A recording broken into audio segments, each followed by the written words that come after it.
សូមស្វាគមន៍អ្នកទាំងអស់គ្នាមកកាន់ផ្លែប៉េះ Review មុននឹងចូលដល់សាច់រឿងកុំភ្លេចចុច Like និង Subscribe ឲ្យខ្ញុំម្នាក់មួយផងដើម្បីជាកម្លាំងចិត្តឲ្យខ្ញុំណាសូមឲ្យអ្នកទាំងអស់គ្នាសប្បាយរីករាយនឹងការទស្សនាគួរថៃនឹងធម្មយាមទៅតែឆ្លងភពចូលទៅក្នុងសៀវភៅរឿងមួយក៏ត្រូវគេចាប់ចម្រិតយកកតុកនៅភូមិមួយ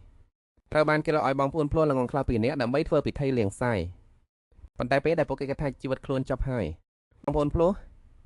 ទាំងពីរនាក់នោះដោយសារតែរំភើបខ្លាំងពេកហើយស្លាប់នៅនឹងកន្លែងតែម្ដងឆ្លៀតឱកាសនោះពួកគេក៏សម្រេចចិត្តលោតទឹកទន្លេដើម្បីរត់គេចខ្លួនចេញពីភូមិនេះប៉ុន្តែមិនទាន់ឲ្យដល់ត្រៃម្ខាងទៀតផងក៏ស្រាប់តែមានបុរសស្រី7នាក់លោតចុះទៅក្នុងទឹកមិននិយាយមិនស្ដីអ្វីមួយម៉ាត់ក៏ស្រង់ពួកគេឡើងមកលើគោកធ្វើមញ៉ាំប្រឹងរើបំរាស់យ៉ាងខ្លាំងដោយអស់សង្កឹមជាតែផ្លោតគឺត្រូវសម្រក់ទឹកហើយក៏សន្លប់បាត់ស្មារតីទៅនៅពេលរឿងដំបូងដែលនាងធ្វើគឺរកមើលមិត្តចិត្តដិតរបស់ខ្លួនតែបតែងើក្បាលឡើងនាងកថាញកំពុងធ្វើជាស្លាប់ដោយដាក់ក្បាលលើស្មារបស់បោសម្នាក់ឃើញធម្មញ៉ាំដឹងខ្លួនឡើងវិញក៏ថាញក៏បញ្ញាកម្រឹងមកធ្វើសញ្ញាយនាងនៅស្ងៀមធម្មញ៉ាំសម្លឹងមើលទៅបរោះដែលកំពុងអប់ខ្លួនរាងកាយខ្ពស់ធំសាច់ដំកងដូចជាសាច់ក្របីត្រូវជាមួយដំណោះដែលគោថាញ់ចូលចិត្តបំផុតគោថាញ់អាយមិត្តក្បត់ខ្ញុំព្រោះតែប្រុសសង្ហាអញ្ចឹងហេះព្រាមនោះសម្លេងដ៏រំខានមួយក៏បន្លឺឡើងពួកប្រុសប្រៃផ្សៃណាហែនមកសបាយនឹងកូនប្រសាទាំងពីររបស់អញចាប់ពួកវាមិនបានអ្នកដែលមកដល់គឺជាដូនរបស់បងប្អូនភ្លោះដែលស្លាប់អញគាត់ដឹកនាំអ្នកភូដេញតាមមកទាំងស្រែកកំហាក់ថាអើយព្រះអើយពួកកឹងមើលឃើញទេអាប្រុសនោះទៅតែចាប់ថាប្រពន្ធរបស់កូនអញហើយអបថាគ្រាប់បែបយ៉ាងពិតជាគ្មានសិលធម៌ធ្វើឲ្យខូចទំនៀមទម្លាប់ល្អអស់ហើយក៏ដូចអ្នកស្រីវឿងម្ដាយរបស់បងប្អូនភ្លោះក៏ខឹងខ្លាំងរហូតដល់សន្លប់ស្ទោកស្ដាំងនៅនឹងកន្លែងធ្វើញ៉ាំសង្ស័យក៏ងាកទៅមើលបរតដែលនៅខាងក្បែរម្នាក់នេះមានមុខម៉ាត់សង្ហាច្រមុះស្រួតលិមាត់ស្ដាងមុខម៉ាត់មួយដែលធ្វើឲ្យអ្នកណាបានឃើញតែម្ដងគឺមិនអាចបំភ្លេចបានឡើយពេលនេះទឹកមុខរបស់គេហាក់មានភាពរឹងប៉ឹងបន្ទាត់សូមទោសផងអ្នកសមិទ្ធមីនេះនឹងអត់មានចង្វាក់បេះដូងហើយក៏មិនដកដង្ហើមដែលខ្ញុំធ្វើបែបនោះក៏ព្រោះតែចង់ជួយសង្គ្រោះជីវិតនាងប៉ុណ្ណោះខ្ញុំពិតជាខ្មានចិត្តអាក្រក់អ្វីឡើយទៅពេលនេះសញ្ញានគឺនៅពេលដែលនាងសន្លប់បាត់ស្មារតីមិញបរិសម្នាក់នេះបានធ្វើនៅផ្លូវដង្ហើមសັບនិមិត្តនិងម៉ាសាពេលហាក់ដូននៅក្រៅទ្រង់ដើម្បីជួយនាងសម័យកាលនេះមិនសូវមានអ្នកណាស្គាល់ជំនាញសង្គ្រោះបឋមឡើយទើបកម្មភាពរបស់គេត្រូវបានគេយល់ច្រឡំមិនអីទេអរគុណអ្នកខ្លាំងណាស់តែបានជួយខ្ញុំសញ្ញានប៉ុន្តែនៅពេលនោះឯងនាងស្រាប់តែមានអារម្មណ៍ប្លែកក៏ជានៅនឹងបបោម៉ាត់របស់ខ្លួនហើយនាងប៉ះមាត់ធ្នំរួចក៏ចុកតិចគ្រាន់តែធ្វើចោលនៅផ្លូវដង្ហើមសັບនិមិត្តសោះចោះហេតុអ្វីរើខាំមាត់ខ្ញុំដូច្នេះសកម្មភាពតូចតាចនេះមិនអាចឆ្លងផុតពីភ្នែករបស់បរិសម្នាក់នោះបានឡើយគេបានហុំបោម៉ាត់ស្ដាងរបស់គេជាប់បង្ហាញអាការៈមិនសូវស្រួលខ្លួនតាមពិតទៅដោយសារតែទៅពីសតមិនគ្រប់គ្រាន់ពេលសង្គ្រោះសញ្ញានគេបានខាំមាត់នឹងដាច់ដោយអចេតនាពេលនេះសួរសាសម្លឹងមើលទៅរថយន្តយកធៀបនោះឃីវដែលចតនៅមួយច្រាំងក្នុងចិត្តរបស់នាងចាប់ផ្ដើមមានការសង្ស័យឬមួយអ្នកទាំងពីរនេះជាទាហានត្រូវបានគេហៅលោកយាយវាងវិញរួចដំអ្នកភូមិមកពុតពួកគេជំចិត្តសញ្ញានក៏ស្ទើរអង្គុយឡើងភ្លាមមួយរំពេចចាប់ដែលបរោះតែទៅតែជួយជីវិតនាងរួចនិយាយទាំងពីស្លន់ស្លោថាសមិទ្ធសូមជួយហៅប៉ូលីសឲ្យពួកយើងផងពួកយើងត្រូវគេចាប់បង្អត់ទីនេះទឹកមុខរបស់បរិសម្នាក់នោះប្រែជាមើងម៉ាត់ភ្លាមក្រសែភ្នែកមកស្រួយដូចជាសន្ត្រីទៅពុកជួញដូរមនុស្សទាំងនោះនៅឯណាលោកយាយវាងនាងក្មេងកំហុចឲ្យនិយាយរឿងគ្មានមូលដ្ឋានអ្វីទៅពុកម្ដាយរបស់អញសុកចិត្តរៀបការឲ្យគេច្បាស់កន្លែតថែមទាំងទទួលយកប្រាក់ថ្លៃដងខ្លួន$15ពីខ្ញុំទៀតតែហើយនិយាយថាជាការចាប់ពង្រត់យ៉ាងដូចចំណេចកើតពេលនេះកូឆេងក៏ដឹងខ្លួនឡើងមកហើយនិយាយសម្ដែងការកំមែនហើយនេះគឺជាការជួញដូរមនុស្សច្បាស់ណាស់ពួកយើងមិនដឹងរឿងអ្វីទាំងអស់ស្រាប់តែត្រូវបានគេនាំមកទីនេះការពីយប់មិញពួកគេថែមទាំងបង្ខំឲ្យពួកយើងរួមរះសតទៀតផងអ្នកស្រីវាងខឹងខ្លាំងណាស់ក៏ស្ទុះចូលមកព្រមទាំងស្រែកជេរប្រមានមិនឈប់ថាចាំមើលអញហើយមកពួកមឹងទាំងពីរនាក់ចោលបោះសម្នាក់ដែលកំពុងអាប់គង់ក៏សម្លក់មុខនាងភ្លាមសំឡេងរបស់គេលន់ដូចកលន់មើលមុខអញផងអ្នកណាហ៊ានប៉ះពួកនាងបោះសម្នាក់នេះមានរាងកាយមកមុនដូចជាកៅធ្វើឲ្យអ្នកភូមិមួយទាំងអស់ភ័យខ្លាចរហូតមិនហ៊ានកម្រាស់ខ្លួនឡើយក៏ដូចក្នុងកំពង់កាដៃចាប់ដោយកំហឹងដូចងាកទៅនិយាយជាមួយមិត្តក្រុមដែលនៅក្បែរលោកហ្វូចាប់ពួកវាទាំងអស់ទៅសួរចម្លើយឲ្យអស់ប្រកាសជាអេចូលឃើញបណ្ដាញជួយដល់មនុស្សនេះមិនខានអ្នកដែលគេហៅថាលោកហ្វហ្វកងក្បាលដល់កាច់យោធាចំនួន2ពីលើឡានសម្លឹងមើលទៅក្រុមអ្នកភូមិដោយទឹកមុខត្រជាក់ស្រេបខ្ញុំឈ្មោះហ្វតឺយៀនឯគាត់ម្នាក់នេះគឺហុកគិនគុកចាប់ពីពេលនេះទៅពួកអ្នកអាចរក្សាភាពស្ងៀមស្ងាត់បានប៉ុន្តែអ្វីដែលពួកអ្នកនិយាយសុទ្ធតែអាចคล้ายជាផ្សតាំងចំពោះមុខតលេកាឥឡូវនេះយើងសង្ស័យថាស្រីទាំងពីរនាក់នេះគឺជាជនរងគ្រោះនៃការជួញដូរមនុស្សដូច្នេះយើងនឹងនាំពួកនាងចេញទៅភ្លាម លោកបាននៅឈ្មោះរបស់បរិសទាំងពីរនាក់នោះធ្វើណាំនិងក្រុមភើបខ្លាំងរហូតមើលមុខគ្នាទៅវិញទៅមកទូលប្រសុំមកដល់ហើយមកឲ្យយកទៅណាទាំងអស់នាងទាំងពីរនេះជាកូនប្រសាររបស់អញបានចំណាយលុយ$30ដើម្បីទិញពួកវាមកណាថឹមក៏ស្រែកឡើងភ្លាមថាលោកនេទាហានគឺមេចាន់នេះហើយដែលទិញពួកយើងពីពួកជួញដូរមនុស្សលុយ$30នោះគឺជាលុយខុសច្បាប់នាងក្មេងចង់រៃនេះឯងនឹកស្មានថារងជាក្មេងស្លូតត្រង់វាប៉ុន្មានក៏មិនហើបម៉ាត់នឹកស្មានមិនដល់តែលើម៉ាត់ដាច់ខ្លាំងម្ល៉េះអ្នកស្រីវ៉ាងខឹងខ្លាំងរហូតដល់ចង់ស្ទុះទៅវាយគេ Fortien ក៏មិនបងអងយូរក៏ចាប់តែនាងជាប់ងាកទៅប្រាប់ហកគៀនគក់ថាជានាំនាងទៅជាមួយដែរនេះគឺជាមេខ្លោងដែលហានទិញមនុស្សធំនឹងគីងក៏ត្រូវបានគេនាំទៅកាន់បន្ទប់ប៉ូលីសដោយសុវត្ថិភាពនៅទីរួមស្រុកពួកគេត្រូវបានគេឃុំក្នុងបន្ទប់មួយហើយទីហ៊ានទាំងពីរនាក់នោះក៏បាត់តាណាសមូលនៅសល់តែលោកតាជារំអ្នកអង្គុយយាមទាំងងុយដេកពួកគេទាំងពីរនាក់ក៏ចាប់ផ្ដើមខ្សឹបខ្សៀវគ្នាតែថាពួកយើងបានចូលមកក្នុងសាច់រឿងប្រឡំលោកស្មីមុននេះមែនទេលោកស្រីគឺជាបងប្អូនបង្កើតពីរនាក់គឺប៉ាក់ណាឡេនិងប៉ាក់គូបន្ទាប់ពីឆ្លងកាត់ការលំបាករាប់មិនអស់ពួកគេទាំងពីរបានរៀបការជោគជ័យជាមួយទីហ៊ានពីរនាក់ម្នាក់បានក្លាយជាហាតុំសេនីមានអំណាចយ៉ាងខ្លាំងនៅក្នុងជួរកងទ័ពចំណែកម្នាក់ទៀតបន្ទាប់ពីដកខ្លួនចេញពីកងទ័ពបានរកស៊ីមានបានរហូតក្លាយជាមហាសេដ្ឋីលេខ1ប្រចាំប្រទេសដោយសារតែបែបនេះហើយទៅបងប្អូនតកូលតាក់បានក្លាយជាអ្នកឈ្នះក្នុងជីវិតហើយទីហ៊ានទាំងពីរនាក់នោះគឺវ៉ែសូអ៊ៀននិងហាជៀនគួរជាទូប្រុសទាំងពីរនាក់ក្នុងរឿងផ្សាយរឿងពិតប្រាកដទៅតែចាប់ផ្ដើមបន្តដំបូងឡើយអ្នកស្រីវ៉ាងមានបំណងចង់ទៅដណ្ដឹងស្រីទាំងពីរនេះឲ្យគ្រួសាររបស់ខ្លួនប៉ុន្តែក្រោយមកក៏មានកញ្ញុះញងគាត់ថាក្រុមគ្រួសាររបស់ឋានយ៉ាននិងកោឈេងក្តីកជាងឲ្យទាមទារថ្លៃបណ្ដាការជាងទើបគាត់ដូរចិត្តទៅទិញយកពួកគេទាំងពីរវិញនៅក្នុងប្រឡោមលោកពួកគេទាំងពីរនាក់គឺជានារីរងគ្រោះដែលមានវេទនាដ៏ជូរចត់បន្ទាប់ពីបងប្អូនភ្លោះមួយគូតែជាទួយស្រីស្លាប់ទៅពួកគេក៏ត្រូវអ្នកស្រីវ៉ាងលក់បន្តទៀតកោឈេងត្រូវគេលក់ទៅនៅបនភ្នំដៃស្រយាលហើយស្លាប់ដោយសារការសម្រាលកូនដោយលំបាកពេលសម្រាលកូនទី8ចំណែកឋានយ៉ានវិញត្រូវគេធ្វើបាបពេញមួយជីវិតចុងក្រោយក៏ស្លាប់យ៉ាងវេទនានៅតាមចិញ្ចើមផ្លូវគិតដល់វាសនាដ៏សោកសៅរបស់ខ្លួនគូឈីងខឹងសម្បានហើយសួរថាឥឡូវត្រូវធ្វើម៉េចទៅពន្លឺនៃភាពឆ្លាតវៃមួយបានភ្លឺឡើងក្នុងភ្នែកដ៏ស្រស់ស្អាតរបស់ឋានយ៉ានបរិសទាំងពីរនាក់នេះគឺដូចជាខ្លាំងទប់សម្បត្តិពីអញ្ចឹងម្នាក់ជាហានសេនីម្នាក់ទៀតជាមហាសេដ្ឋីបើយើងមិនដឹងពួកគេជប់ទេនោះយើងប្រហែលជាត្រូវជាប់កងនៅទីនេះរហូតទៅលើបែបនេះកូឈីងក៏រំភើបចិត្តដល់ភ្លាមនាងនិយាយថាអញចង់ប្រាប់ថាបើមិនអាចខ្លាយជាទួយកស្រីបានទេអញ្ចឹងយើងដណ្ដើមយកទួយប្រុសតែម្ដងទៅនាងទេសមាឋានយ៉ានដែលគាត់សើអឹងពិតជាពូកែណាស់បាទធៀបនឹងការត្រូវគេលក់ទៅតំបន់ភ្នំដាច់ស្រយាលហើយស្លាប់យ៉ាងវេទនាការរស់នៅក្នុងកងទ័ពប្រាតជាល្អជាងម្យ៉ាងទៀតទាហានសុទ្ធតែជាមនុស្សចិត្តល្អរស់នៅជាមួយពួកគេប្រកាសជាមានសុវត្ថិភាពជាងច្រើនឋានយ៉ានក៏សើចហើយនិយាយថាសម្រេចតាមនឹងចោះមុនពេលរកវិធីត្រឡប់ទៅវិញឃើញយើងត្រូវតែតង់ជើងទួយប្រុសទាំងពីរនាក់នេះឲ្យចប់ហូបឆ្ងាញ់ដេកលុកស្រួលរស់នៅឲ្យបានល្អអញ្ចឹងហើយពួកគេទាំងពីរក៏សប្បាយរីករាយក្នុងការសម្រេចចិត្តអនុវត្តផែនការដណ្ដើមយកទឹកប្រុសគ្មានអារម្មណ៍ស្ដាយក្រោយបន្តិចសោះឡើយអ្នកណាទៅដឹងថាអ្នកងាយស្រីក្នុងរឿងទាំងលងទាំងខ្លៅថែមទាំងធ្វើឲ្យពួកគេត្រូវស្លាប់ដោយប្រយោលទៀតស្របពេលនោះអញវូសាយៀននាងតាមខ្ញុំមក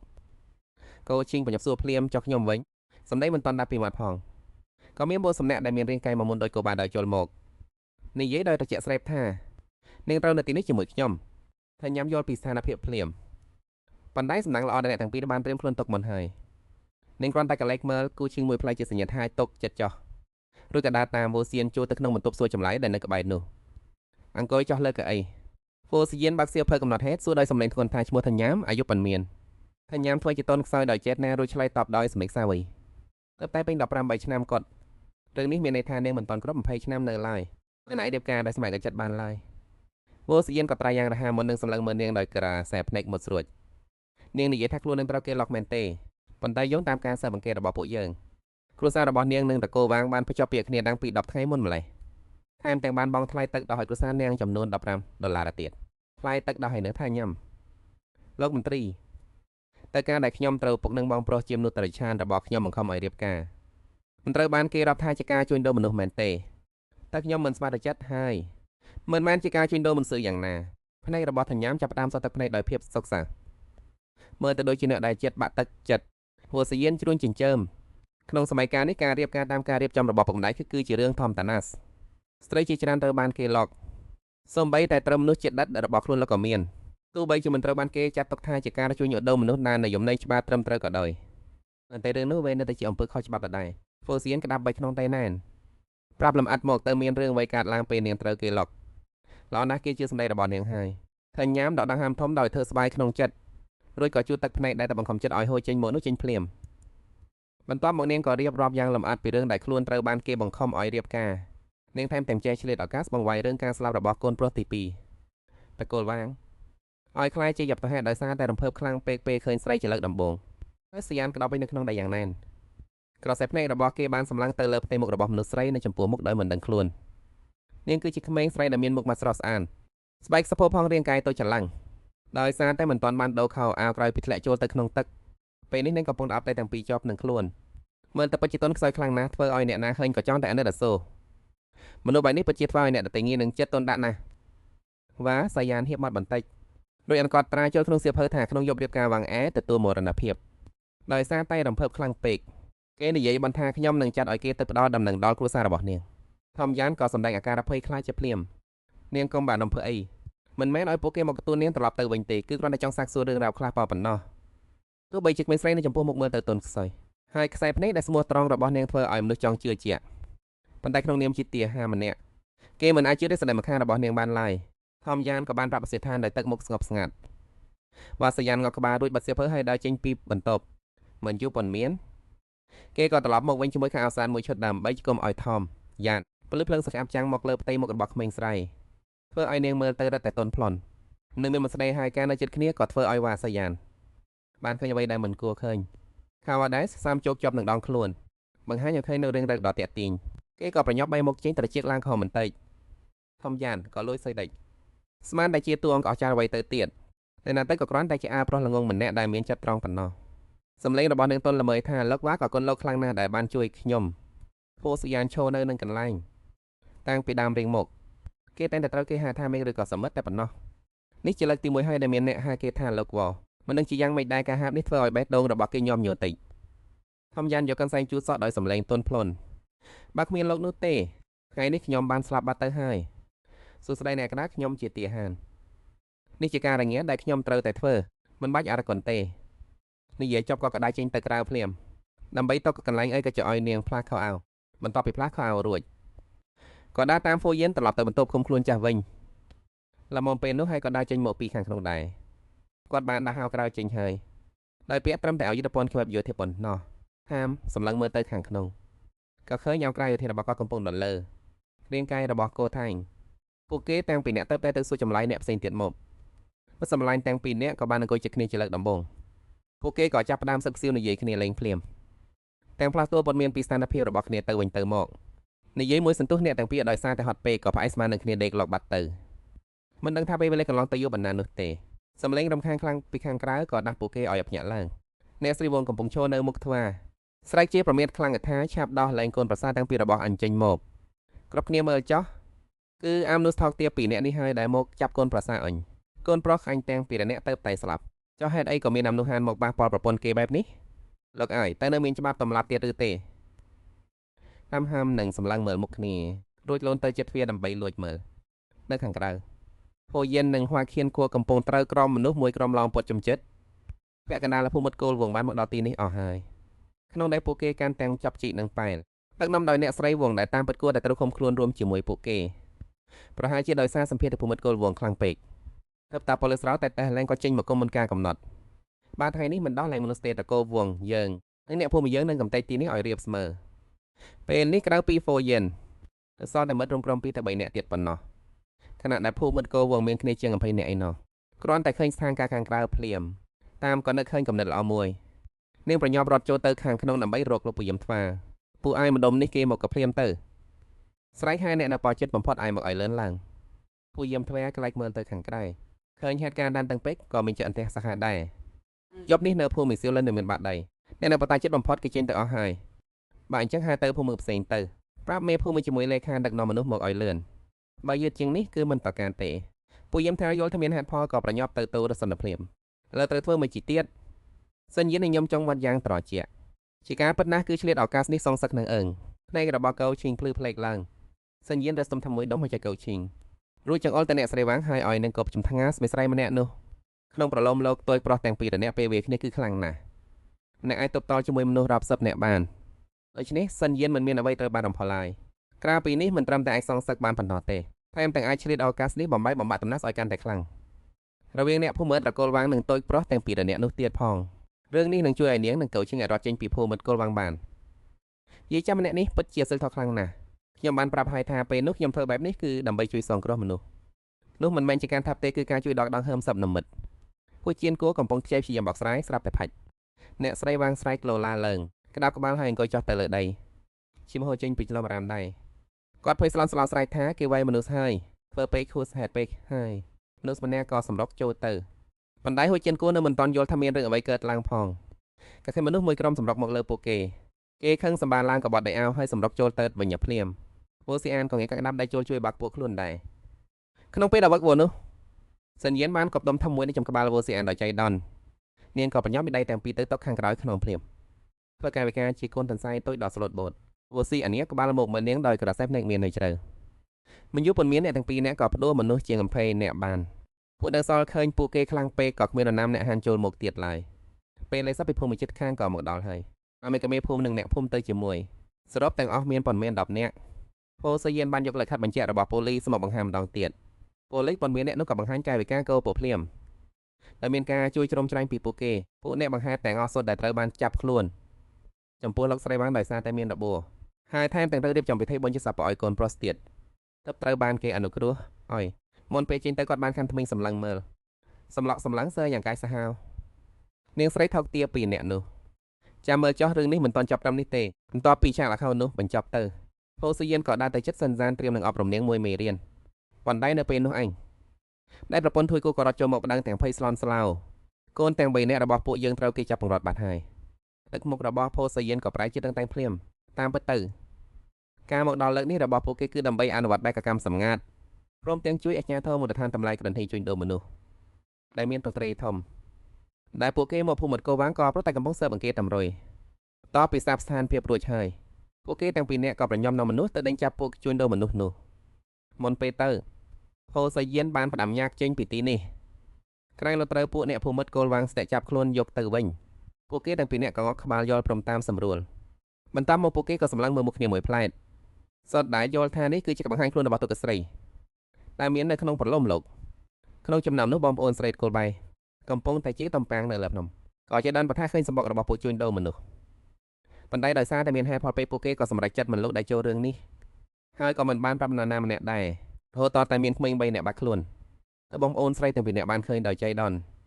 រូបរាងពិតរបស់តិចប្រុសទាំងពីរនាក់នោះដោយសារតែឡងស្រឡាញ់រូបសម្រស់តែពួកគេស្មែក្រចិត្តនាំមនុស្សឡើងភ្នំទៅចាប់ពួកជួញដូរមនុស្សពិតជាដោយការរំពឹងទុកពីម៉ោងក្រោយមកទួយប្រតាំងពីអ្នកក៏បញ្ចប់បែកកំឡប់មកវិញដោយសុវត្ថិភាពក្នុងពេលជាមួយគ្នាបងប្អូនស្រីកូលបៃក៏បានតាមពួកគេត្រឡប់ទៅវិញដែ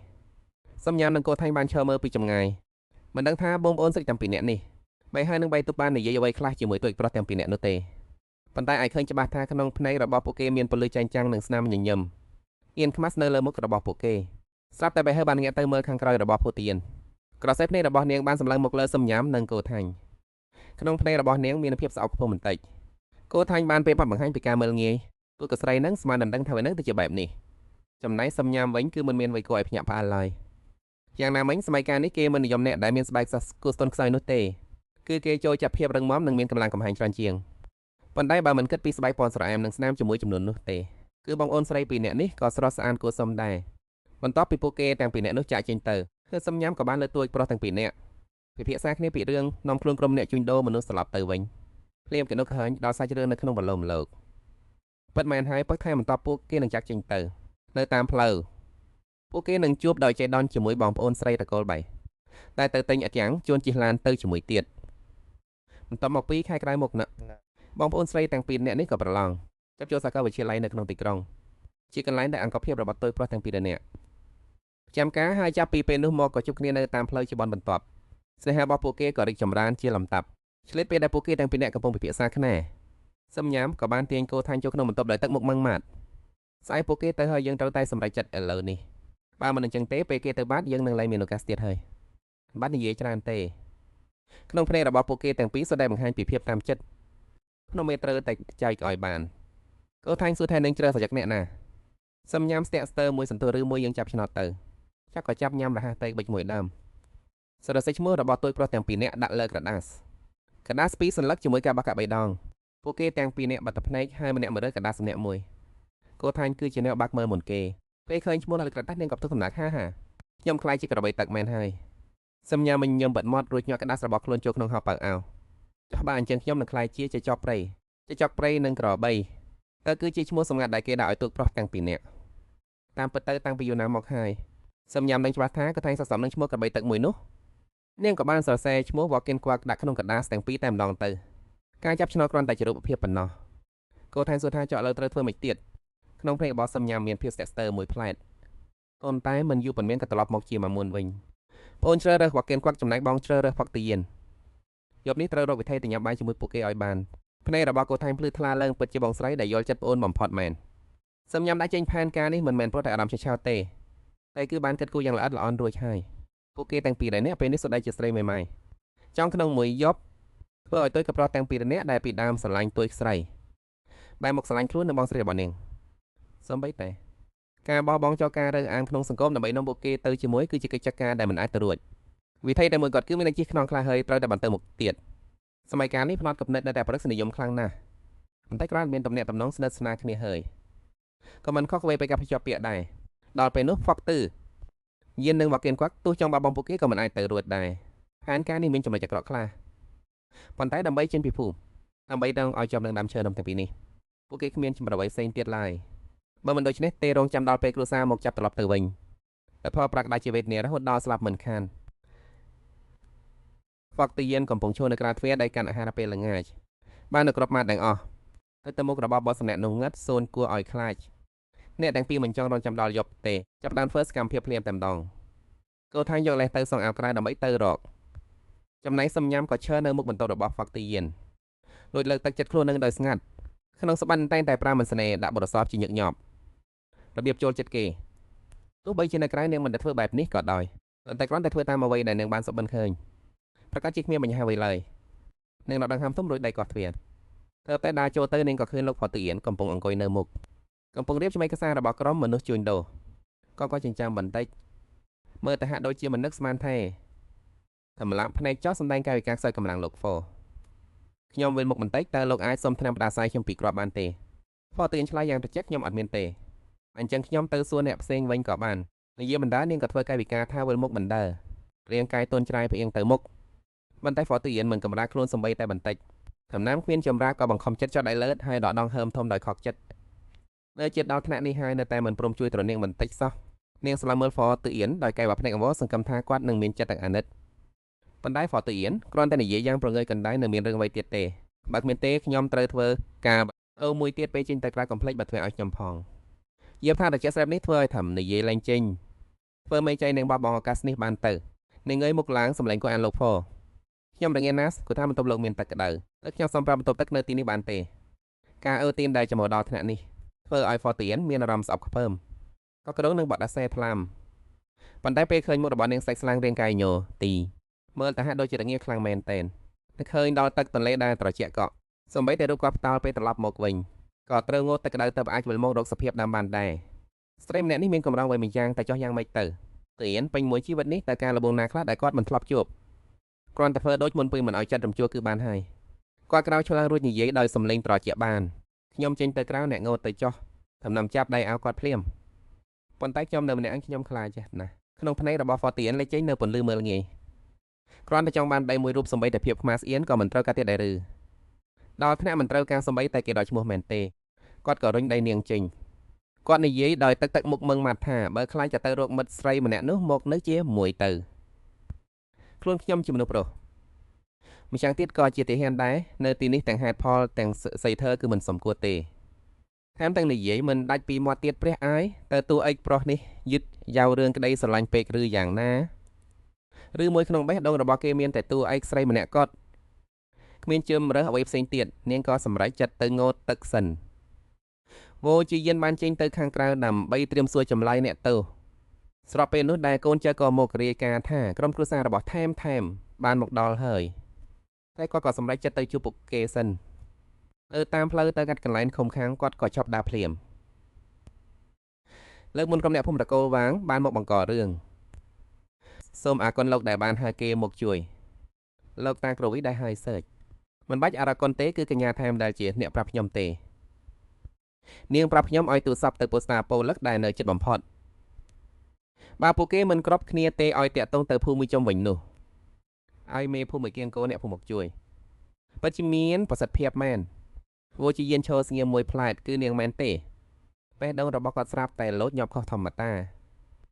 ពីម៉ោងក្រោយមកបន្ទាប់ពីសួរចម្លើយរួចចោលវោជាយានបានត្រឡប់មកបន្ទប់វិញទាំងអស់កម្លាំងគាត់ស្មានថាថែមបានចេញទៅបាត់ហើយប៉ុន្តែទៅតែចូលដល់មាត់ទ្វារគាត់ក៏ឃើញភួយលើក្រែប៉ោងឡើងខុសធម្មតានៅក្រោមក្រែមានស្បែកជើងក្រណាត់ពុនខ្មៅតំតុចមួយគោមើលទៅច្បាស់ណាស់ថាជារបស់ស្រីវោជាយានជួញចិញ្ចើមគាត់បានផ្ដល់ឱកាសឲ្យនាងកែខ្លួនហើយមិននឹកស្មានថានាងនៅតែមិនព្រមទៅទៀតគាត់ដើរឡើងទៅទិញភួយចេញដើម្បីត្រៀមស្ដីបន្តប៉ុន្តែនៅវិនាទីនោះនៅចំពោះមុខគាត់ស្រាប់តែឃើញស្បែកសខ្ចីមួយផ្តាំងប្រកាមដំបងរបស់គាត់គឺទាញភួយមកដណ្ដប់វិញភ្លាមហើយក៏ងាកក្រោយដើរចេញដង្ហើមរបស់គាត់ដង្ហក់ទ្រង់ញាប់ញ័រយ៉ាងខ្លាំងនឹងស្លៀកតែអាវក្នុងប៉ុណ្ណោះពេលនោះថែមក៏ញីភ្នែកតិចភ្លូនហើយលាដៃពុសខ្ចីដ៏ទន់ល្មើយរបស់នាងសំឡេងស្ទាត់ទីនិយាយថាលោកវោលោកត្រឡប់មកវិញហើយឬវោជាយានខំថ្មិញនិយាយថាឲ្យនាង3នាទីស្លៀកពាក់ឲ្យរួចចោលហើយចេញពីបន្ទប់ខ្ញុំទៅគាត់រុញទ្វារដើរចេញទៅរួចបិទទ្វារសន្ធាប់យ៉ាងខ្លាំងថែមភ្ញាក់ព្រើតខ្លួនញោហើយភ្ញាក់ដឹងខ្លួនទាំងស្រុងអូយសុយមែនពេលបរោះម្នាក់នេះខឹងគឺគួរឲ្យខ្លាចខ្លាំងណាស់នាងបញ្ញប់សេពាក់រួចក៏ដើរចេញទៅក្រៅយ៉ាងស្ងាត់ស្ងៀមទើបតែបើកទ្វារភ្លាមក៏ឃើញលោកវោស៊ឺយិនកំពុងឈរនៅទីនោះកំហែងតែជាក់ស្រែបដែលធ្វើឲ្យអ្នកដតីឃើញហើយត្រូវវិញយកខ្លួននាងអន់ក្បាលចុះភ្លាមហើយនិយាយសុំទឹកនឹងខ្សឹបខ្សៀវថាលោកវោខ្ញុំងត់ទឹកហើយធ្វើឲ្យខោអាវសាមដោយអចេតនាក៏គិតថារងចាំឲ្យវាស្ងួតសិនចាំទៅមិននឹកស្មានថាបែរជាដេកលក់នៅលើក្រែរបស់លោកទៅវិញវោស៊ឺយិនសម្លឹងមើលនាងសញ្ញាមដោយទឹកមុខត្រជាក់ស្រែបខ្ញុំដឹងច្បាស់ណាស់ថាអ្នកកំពុងតែចង់ធ្វើអ្វីដូច្នេះសញ្ញាមក៏ព្រឹកក្បាលហើយប្រញាប់ធ្វើមុខគាត់អន្តភ្លាមលោកវោប្រហែលជាលោកចោលច្រឡំហើយខ្ញុំមិនបានគិតអ្វីអាក្រក់ឡើយពិតជាគ្រាន់តែដេកលក់ដោយអចេតនាមែនវោស៊ឺយិនញញឹមបន្តិចដោយកំហឹងបំណងអាក្រក់នៅក្នុងចិត្តរបស់អ្នកខ្លួនឯងគឺជាអ្នកដឹងច្បាស់ជាងគេគាត់ផ្អាកបន្តិចរួចសម្លឹងមើលដោយកែវ៉ាភ្នែកមុតស្រួចខ្ញុំទៅតែសួរចម្លើយពុកនិងបងប្រុសរបស់អ្នករួចរាល់ហើយក៏មានអ្នកផ្សេងទៀតនៅក្នុងភូមិរបស់អ្នកផងដែរពួកគេសុទ្ធតែបញ្ជាក់ថាពេលដែលលោកយាយវ៉ាងមកដល់ផ្ទះរបស់អ្នកក៏នៅទីនោះដែរគ្រួសារទាំងពីរបានស្មើជុំមកគ្នាលេខសញ្ជាតិពីក៏គឺជាដីរបស់អ្នកផ្ដល់ឲ្យចោះហត្ថលេខាបានចោះហត្ថលេខាខិតសញ្ជាតិហើយមិនអាចថារើបានបង្ខំទេកាន់តែមិនអាចចាត់ទុកថាជាការជួញដូរនៅបានដែរគាត់សម្លឹងត្រង់ទៅក្នុងភ្នែករបស់ពាក្យសម្ដីនឹងមួយផ្សុទ្ធដែលរជាដោយទឹកកកសញ្ញាមយប់ទីកម្មដីស្លាប់អ្នកខ្លាចជាស្រីមេម៉ាយអ្នកដតីអាចនឹងមើលឃើញថាអ្នកគួរឲ្យអាណិតប៉ុន្តែអ្នកបែរជាប្រោះតែផលប្រយោជន៍ចុះផ្តោខ្លួនបែរជាជ្រៀតឱកាសពេលកំពុងវឹកវរលឹកថ្មចង់វាម្ដាយក្មេងខ្លួននឹងឲ្យស្លាប់ទោះបីនេះតែវាហៅខើពេកហើយឬទេចប់ហើយមិននឹកស្មានថាគាត់ឃើញហេតុការណ៍ដែលនាងគប់ថាមនុស្សពិតមែនប៉ុន្តែលោកយាយចាស់នោះគ្រូសាតកូលវាងបានធ្វើបាបខ្ញុំយ៉ាងមិនដណ្ដល់ថ្នាក់នេះខ្ញុំក៏គាត់មួយដុំថ្មតែវាមានរឿងអីទៅកែបាក់ភ្នែកវោស៊ឺយិនរេភ្នែកយ៉ាងលឿនទៅមើលលោកអាវដែលនាងមិនតាន់បានបិទចិត្តបន្ទាប់មកដងហើមវិញហើយនិយាយទៅរជាលក្ខថានៅមានទៀតផែនការដែលអ្នកបានកើតជាមួយមិត្តនារីម្នាក់នោះខ្ញុំសុទ្ធតែបាននោះទាំងអស់ភ្នែករបស់សញ្ញាមឲ្យធំហើយមែនទេវោស៊ឺយិនសម្លឹងមើលនាងហើយនិយាយយ៉ាងដាច់ខាតថាខ្ញុំមិនចូលចិត្តធ្វើរឿងលួចច្រឡាក់ខុសច្បាប់ទេអីចឹងនិយាយគ្នាដងនៅទីនេះតែម្ដងទៅស្រីប្រភេទដែលមានគំនិតនិងការប្រព្រឹត្តមិនត្រឹមត្រូវដូចជាអ្នកខ្ញុំភូតយែននឹងមិនពាក់ព័ន្ធទៅវិញជាមួយនាងដាច់ខាតព្រឹកស្អែកយើងនឹងចាក់ចេញហើយក្រុមគ្រួសាររបស់នាងកំពុងរងចាំនៅខាងក្រៅឥឡូវនាងអាចត្រឡប់ទៅជាមួយពួកគេបានហើយគេឈប់បន្តិចរួចនិយាយដោយសម្ដីត្រជាក់ស្រែពីបញ្ហាតកូលវាងទោះបីជានាងបានចុះហត្ថលេខាលិខិតរៀបការហើយក៏ដោយប៉ុន្តែនាងនៅមិនទាន់គ្រប់អាយុនៅឡើយហើយក៏មិនទាន់បានចាប់បញ្ជាអាពាហ៍ពិពាហ៍ដែរប្រសិនបើនាងតាក់ទងទៅអាជ្ញាធរមានសមត្ថកិច្ចប្រហែលជាកិច្ចសន្យារៀបការនោះអាចនឹងត្រូវលុបចោលបាននិយាយចប់ភូតយែនក៏ប្រមានជាលើកចុងក្រោយថានាងអាចទៅបានហើយកុំឲ្យមានកណ្ដអ្វីមិនសម្រុំទៀតឲ្យសះថែមញ៉ាំញញឹមទាំងហួចចិត្តមើលទៅក្នុងកសែភ្នែករបស់ទូចប្រុសនាងគ្រាន់តែជាស្រីម្នាក់ដែលមិនចង់ខ្លាយជាមេម៉ាយចង់រកផ្លូវកាត់ដើម្បីចាក់ចេញពីភូមិតកូលវាងហើយជាមនុស្សដែលមានអាចរិតមិនថ្លៃថ្នូរមើលទៅផ្លូវមាសមួយនេះប្រហែលជាគ្មានវាសនាបណ្ដប់ទេដឹង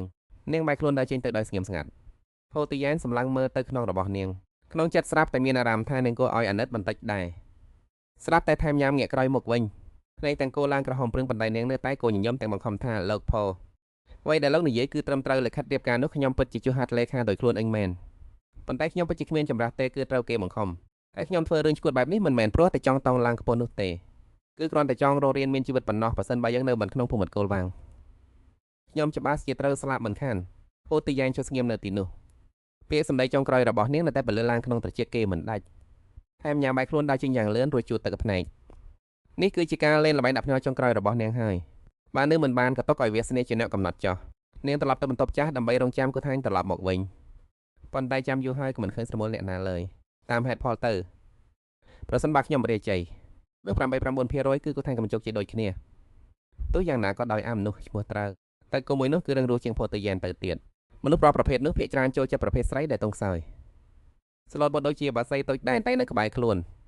នប៉ុន្តែចោះគូថាញវិញខាងក្រៅមើលទៅតែចាក់ស្រែបហើយមានចិត្តឈ្មោះឆ្មៃជួបរឿងមិនពេញចិត្តបន្តិចក៏ប្រើកម្លាំងបាយភ្លាម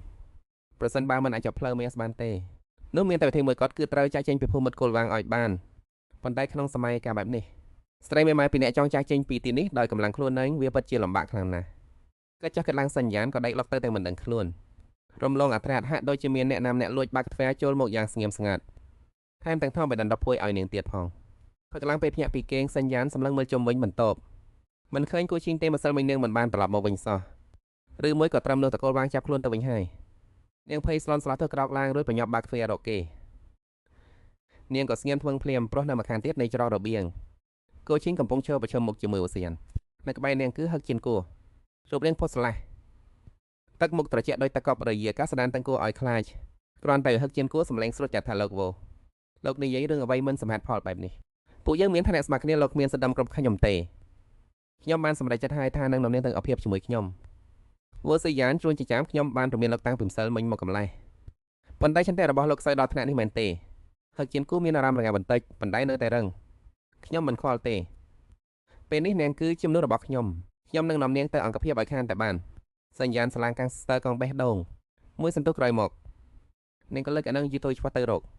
បើសម្លាញ់អាយអឹងពិតជាខ្លាំងមែនគូឈីងក៏ងើយមុខដែលមុនភាពរឿងតូចតាច់ទេសួសញ្ញាណផ្លាកាជៀនគួរទៅកន្លែងផ្សេងដើម្បីនិយាយគ្នាដោយផ្តោសញ្ញាណបញ្ញប់រត់ទៅចិត្តគូឈីងអឹងធ្វើបានសម្រេចមែនទេធ្វើមិនបានទៅគូឈីងចាំពីជាសាមញ្ញទេពេលខ្ញុំទៅដល់គេកំពុងតែយកទឹកខ្ញុំក៏សម្រុកចូលទៅក្នុងបន្ទប់ទឹកតែម្ដងហើយប្រាប់គេថានឹងឲ្យខ្ញុំចង់បានអ្នករួចគេក៏យល់ព្រមតែម្ដងទៅដំបូងគេមិនទេខ្ញុំក៏គិតថាចង់ប្រើកម្លាំងបាយដើម្បីគ្រប់គ្រងគេហើយនឹកស្មានមិនដល់ចុងក្រោយបែរជាគេទៅវិញទេដែលគ្រប់គ្រងខ្ញុំតែមុខដ៏សោះសារបស់គូឈីងឡើងក្រំព្រឿងសញ្ញានិយាយមិនអស់មិនដឹងត្រូវនិយាយអ្វីទៀតសដៃជាប្រុសដូចគ្នាហេតុអ្វីបានជាលោកអគ្គមេបញ្ជាការវោស៊ីយានមិនចាប់អារម្មណ៍នឹងនាងបន្តិចសោះបែបនេះគូឈីងមើលមុខនាងតែងើយឆ្ងល់អឹងធ្វើមិនសម្រេចទៅហេតុអ្វីបានជាព្រះជ័យថែមយ៉ាងមិនចង់ទទួលស្គាល់ថាខ្លួននឹងចាញ់នោះទេនាងខឹងសម្បារហើយនិយាយថាគេប្រហែលជាមានបញ្ហាផ្លូវភេទហើយគូឈីងចាប់ចង្ការរបស់ខ្លួននឹងរួចនិយាយមើលទៅមិនដូចទេវោស៊ីយាននឹងរត់តែមិនអាចទៅរួចទេដែលនឹងមានបញ្ហាបែបនោះនៅខាងនោះវោស៊ីយានកំពុងជឿស្ងៀមត្រជារបស់គេកម្រើកបន្តិចទឹកមុខរបស់គេត្រជាក់ដូចទឹកកកក្រសែភ្នែកដ៏ស្មុគស្មាញសម្លឹងទៅកាន់ក្នុងរបស់ថែមយ៉ាន់អ្នករៀមម្នាក់នេះមិនត្រឹមតែចរិតកាច់ទេថែមទាំងហានមួយបង្កាច់គេទៀតថែមយ៉ាន់ស្រាប់តែមានអារម្មណ៍ថាមានខ្យល់ត្រជាក់បកាត់ក្នុងរបស់នាងមួយរំពេចគ្រាន់តែងាកក្រោយទៅមើលភ្លាមវិញ្ញាណនាងស្ទើរតែហោះចេញពីខ្លួនទៅហើយមិននិយាយមិនស្ដីអ្វីទាំងអស់នាងចាប់ដៃឈីងរត់សម្ដៅទៅបបភ្លាមគោឈីងទៀះត្រង់ធានកំបារំផ្អីពេលខ្ញុំត្រឡប់ទៅអង្គភាពវិញខ្ញុំនឹងល្មិញទៅជាមួយឲ្យបានថែមយ៉ាងសប្បាយចិត្តខ្លាំងក៏អបចង្កេះមិត្តភក្តិដាក់អញ្ចឹងខ្ញុំផ្ញើជីវិតលើកហើយណានៅពេលថ្ងៃត្រង់ថ្ងៃនោះរថយន្តនេះយុធិមខៀវមួយគ្រឿងបានចតនៅមុខបស្តាប៉ូលឹកហាក់ជៀនគួរនឹងវស៊ីយាននៅតែចរចាមិនទាន់ត្រូវគ្នាហាក់ជៀនគួរទៅចនគោឈីងជិនទៅឲ្យបានគោឈីងក៏ទៅថានឹងត្រង់ថែមយ៉ាងទៅជាមួយរៃវស៊ីយានគឺប្រកែកដាច់ខាត់មកឲ្យអ្នកណាចេញទៅទាំងនោះទេនៅក្រៅរបងបស្តាប៉ូលឹកមានមនុស្សមិនជាអ្នកទេដែលលួចឈរមើលថែមយ៉ាងមានអារម្មណ៍មិនសូវល្អសោះនាងបញ្ញប់ទាញគូឈីងមកក្បែរហើយសើបប្រាប់ឈីងអឹងទៅមុនទៅខ្ញុំនឹងរកឱកាសស្តាមទៅក្រោយនាងឯងមើលដឹងយ៉ាងច្បាស់ថារវាងកូនគោមួយក្បាលនិងចចកព្រៃទៅជាអ្នកសម្រេចចិត្តចុងក្រោយបើនៅតែរឹងទៅតឹងបន្ទាត់ខ្លាចថាសម្បីតែគូឈីងក៏មិនអាចចេញទៅបានដែរប៉ុន្តែគូឈីងជាធ្វើជាភ្នែកឡើងក្រហមហើយនិយាយខ្លាំងមិនបានទេពួកយើងត្រូវតែទៅជាមួយគ្នាបើមិនទៅខ្ញុំក៏មិនទៅដែរមិនមែនគ្រាន់តែជាស្រីមេម៉ៃទៅពួកយើងធ្វើជាស្រីមេម៉ៃជាមួយគ្នាទៅថ្ងៃក្រោយបើជួបបរិស្លាអោពួកយើងនឹងរៀបការថ្មីជាមួយគ្នាទៀតហាក់ជិនគួរឈឺក្បាលខ្លាំងហើយងាកទៅមើលវោស៊ីយានកំពុងតែរៀបនឹងនិយាយអ្វីបន្ថែមប៉ុន្តែភ្លាមនោះមនុស្សមួយក្រុមស្រាប់តែសម្រុកចូលមកពីក្រៅទ្វារគ្រាន់តែឃើញថែមយ៉ានភ្លាមពួកគេក៏ស្ទុះជួទៅចាប់ដៃនាងជាប់ក្នុងចំណោមនោះមានតាមចាំម្នាក់បានលើកដៃតែចមុកនាងមួយកំភ្លៀងពេញបដៃនាងក្មេងអប្រិយនេះចាំមើលថាតងរតនាថ្ងៃនេះអញប្រាប់ឲ្យដឹងទុកជាមុនចោះចូលផ្ទះតកូលវាងហើយគឺត្រូវរស់ជាមនុស្សតកូលវាងស្លាកក៏ត្រូវធ្វើជាមួយតកូលវាងដែរ ប្រញាប់តាមអញត្រឡប់ទៅផ្ទះវិញទៅលុតចង្កងសំទោសសំដាយក្មេងកើងទៅក៏ជីងទីងបំរុងនឹងស្ទុះទៅជួយតែថាយ៉ានដាច់ក្បៃការតាមមួយភ្នែក5ម្ដងហើយម្ដងទៀត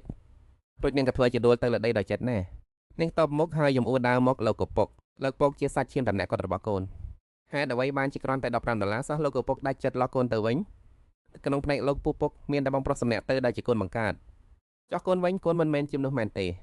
តែចាស់នោះដឹងកែវភ្នែកសម្លឹងមើលនាងរួចស្រែកខ្លាំងប្រន់ថាឯងគ្រាន់តែជាស្រីម្នាក់តែអាចចូលទៅប្រៀបធៀបជាមួយបងប្រុសសឹងបានដោយរបៀបណាបងប្រុសឯងត្រូវសងតកូលបានពួយឆ្ពងជារួចតែចានេះដល់ងាប់ទឹកនៅណាទៅ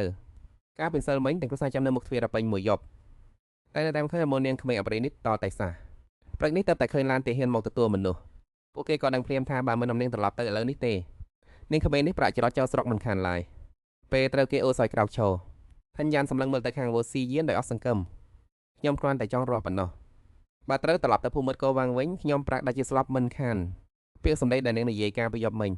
កំឡឡើងក្នុងបាល់របស់វ៉ូស៊ីយានភ្លាមនៅពេលដែលថញ្ញានចិត្តត្រូវគេអូសចេញផុតពីខ្លោងទ្វារដែលមួយដែលរឹងមុំដូចដែរកណ្ដែក៏ចាប់ផ្ដើមដេកតាចាស់នោះយ៉ាងណែនឡែនាងទៅសម្លេងរបស់វ៉ូស៊ីយានស្ងួតត្រជាក់ការពិមសិលមិញពេលសាក់សួរចាស់ម្នាក់នេះមិនបាននិយាយបែបនេះឡើយតែចាស់នោះប្រាប់ថាថញ្ញានស្ម័គ្រចិត្តចោះហាត់លេខលើកិច្ចសញ្ជាអេពីពីថែមទាំងស្បាត់ស្បាយថាខ្លួនមិនមែនជំនួសប្រកាន់ប្រុសជាងស្រីនោះទេថាខ្លួនចិញ្ចឹមបីបាច់កូនប្រុសកូនស្រីដូចគ្នាជានិច្ចតែពេលនេះវិញយ៉ាងម៉េចដែរតែចាស់នោះសម្លឹងមើលកំហឹងរួចស្រែកថាអញដឹងថាដងជាទាហានអឹងចង់ដណ្ដើមប្រពន្ធគេមែនទេប្រាប់ឯងដឹងចោះថញ្ញានបានរៀបការចូលតកូវាងរួចហើយ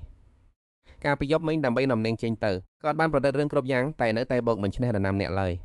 ឥឡូវនេះគាត់ក៏លាតតាំងភាពពិតចេញមកអស់ហើយគាត់តាមចិត្តថានាំយកថញ្ញានត្រឡប់ទៅវិញឲ្យបានទោះក្នុងតម្លៃណាក៏ដោយតកូលវាងបាននិយាយច្បាស់ហើយបើមិនព្រមនាំកូនប្រសានត្រឡប់ទៅវិញទេគឺត្រូវតែប្រកល់ថ្លៃបណ្ដាការមកវិញហូតទឺយានកូនថាខ្ញុំប្រមានលោកទុកជាមុនតែឥឡូវនេះវាជាសង្គមច្បាប់តម្លាប់ហើយក៏មានសេរីភាពក្នុងរឿងស្នេហាដែររាល់ការបង្ខិតបង្ខំឲ្យរៀបការគឺមិនមានតម្លៃអ្វីទាំងអស់ស្ដីក៏សោះច្បាប់ទាំងស្រុង